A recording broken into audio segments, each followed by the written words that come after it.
গোপন সূত্রে খবর পেয়ে বদনগঞ্জ বিট হাউসের পুলিশের হাতে আটক দুই বালি বোঝাই ট্রাক্টর। গোপন সূত্রে খবর পেয়ে বদনগঞ্জ বিট হাউসের পুলিশ কর্মীরা আটক করলো দুই বালি বোঝাই ট্রাক্টর। ঘটনাটি ঘটেছে গত রাত্রিকালীন ডিউটির সময়। সূত্রের খবর অনুযায়ী বালি মাফিয়াদের দৌরাত্ম্য দিন দিন বেড়েই চলেছে।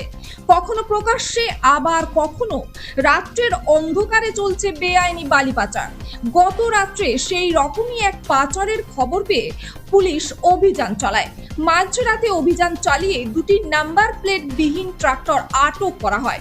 প্রাথমিকভাবে জানা গেছে বাঁকুড়া জেলা থেকে দুটি বালি বোঝাই ট্রাক্টর হুগলি জেলার কোনো একটি এলাকায় নিয়ে যাওয়া হচ্ছিল, কিন্তু ট্রাক্টর দুটির কোনো বৈধ কাগজপত্র ছিল না এবং নাম্বার প্লেটও লাগানো ছিল না।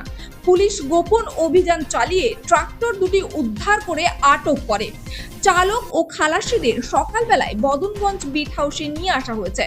ঘটনার তদন্ত চলছে এবং পুলিশের পক্ষ থেকে প্রয়োজনীয় আইনগত ব্যবস্থা নেওয়া হচ্ছে। বদনগঞ্জ থেকে চিন্ময় পালের report, crime press Bengal news.